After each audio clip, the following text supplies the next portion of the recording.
Bonjour à tous, c'est le Footique, j'espère que vous allez bien. Moi ça va extrêmement bien. Aujourd'hui une nouvelle vidéo. Les amis, les huitièmes de finale sont d'ores et déjà finis. Aujourd'hui, petit débrief de l'ensemble des huitièmes de finale et on fera mon pronostic pour les quarts de finale qui commencent dès ce soir avec un joli France-Maroc. Et donc le premier match de ces huitièmes de finale, c'était bien évidemment Canada-Maroc. Donc les Marocains qui arrivent quand même en tant que favoris contre des Canadiens qui sont chez eux. Euh, Oui, les Marocains qui sortent d'une belle phase de groupe. Les Canadiens sans Ismaël Koné, même si ils ont fait un très très bon match en 16e, ils vont quand même mettre 3-0 aux Canadiens. Alors qu'il y avait 0-0 à la mi-temps. Les Marocains en plantent 3. Franchement mérité. Hein. Ils sont au-dessus, ils sont largement au-dessus. Rien à dire. Rien à dire, rien à dire. Le match suivant, on l'a tous vu. Paraguay-France. Waouh. Bah, rien à dire non plus. Hein. Les Paraguayens qui étaient un cran en dessous. J'aurais pu se prendre au moins 5 buts de plus. 1-0 pour l'équipe de France. Sur penalty de Kylian Mbappé. Bah. Non, non, c'est mérité. Hein. Voilà. Après, il y a cette polémique aussi avec la ministre paraguayenne qui insulte Mbappé je ne pourrais pas dire ici pour ne pas faire démonétiser, mais bon. Vous avez tous vu de singe. Ouais, ouais, voilà. C'est totalement mérité. Élimination méritée. Et je pense que maintenant, il y a une petite rivalité France-Paraguay. Autant détesté que l'Argentine. Le match suivant, Brésil-Norvège. Et oui, le roi sans couronne Neymar s'est fait éliminer alors qu'il y avait 0-0, ça jouait plutôt bien. Les Norvégiens ouvrent le score et Erling Haaland double la mise à la 80e. Et malheureusement, à la 100e minute, le penalty de Neymar ne permettra pas au Brésil de se qualifier. C'est dur pour les Brésiliens ça fait longtemps qu'Ancelotti, ça fait 2 ans qu'il fait un gros travail pour aller chercher le plus loin possible dans cette Coupe du Monde. Après, voilà, il manque encore des joueurs d'expérience, de la technique. Ouais. Malheureusement, Neymar qui a pris sa retraite internationale, c'est peut-être le début d'une nouvelle ère. Il faut tourner la page. Je pense que Casemiro va aussi partir. Donc, à mon avis, c'est le début d'une nouvelle ère, d'un renouveau au Brésil et peut-être d'un bon renouveau.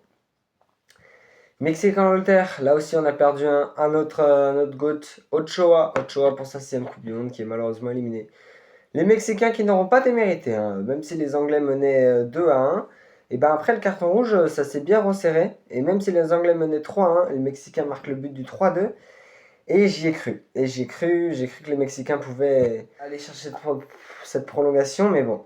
Malheureusement, le Mexique se fait éliminer. C'est dommage, c'est dommage. J'aimais bien cette équipe mexicaine, mais les Anglais sont forts. Les Anglais sont très forts. Portugal-Espagne, encore un autre qui s'envole.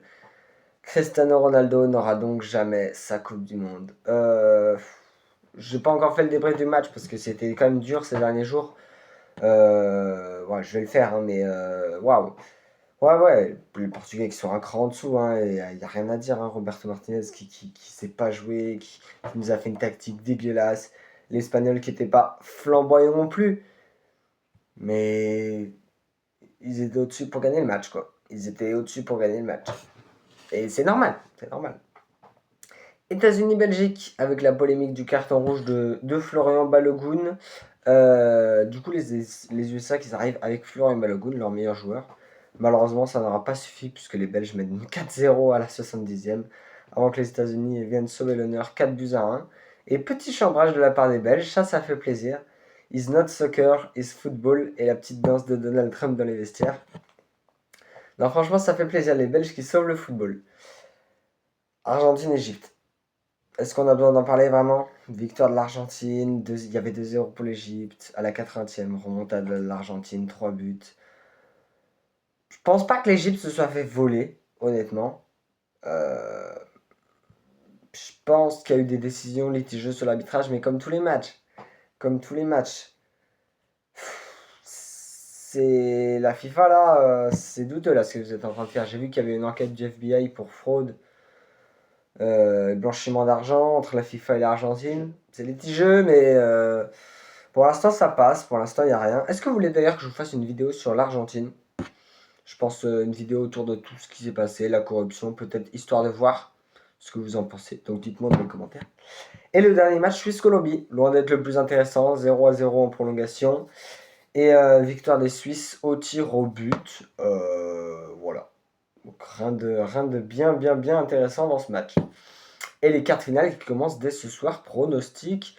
Les pronostics de quarts de finale, on commence directement avec le France-Maroc. France-Maroc. Deux grosses équipes qui sont déjà affrontées en demi-finale en 2022. Ça a été soldé sur une victoire française 2-0. Les Marocains qui arrivent sont 2 titulaires en moins, alors que les Français sont en grosse confiance, malgré le carton jaune de Michael Olise qui a été maintenu par la FIFA. Toute honnêteté, je vois quand même une victoire française, hein, voilà, même si les Marocains ne vont pas démériter à mon avis. Je vois bien 3-1 pour les Français. 3-1 pour les Français. Dans un match qui va être serré la première mi-temps, et puis quand les Français vont se lancer en deuxième mi-temps, ça ira peut-être un peu mieux. Mais faire attention à cette équipe marocaine qui est quand même très très forte. Espagne-Belgique. Alors, complexe. Les Espagnols sur le papier sont supérieurs, mais est-ce que les Belges ne pourraient pas faire la surprise? Est-ce que les Belges ne pourraient pas nous refaire un coup de 2018? Et franchement, comme ils sont lancés les Belges, j'hésiterais pas à mettre 1-0 pour la Belgique. Vous savez quoi? Je vais mettre 0-0 sur le centre des 90 minutes et victoire de la Belgique au tir au but. Ouais, je vais mettre ça. Il va y avoir un partout et victoire de la Belgique au tir au but. Ça fait qu'il y aura un Belgique-France en demi-finale. Vous savez quoi? Les Belges, ils sont vraiment bien lancés. Là, je les vois bien aller en demi-finale. Norvège-Angleterre, le plus gros choc avec France-Maroc. Alors, les Norvégiens qui sortent d'un Brésil quand même plus simple et les Anglais qui sortent d'un gros Mexique.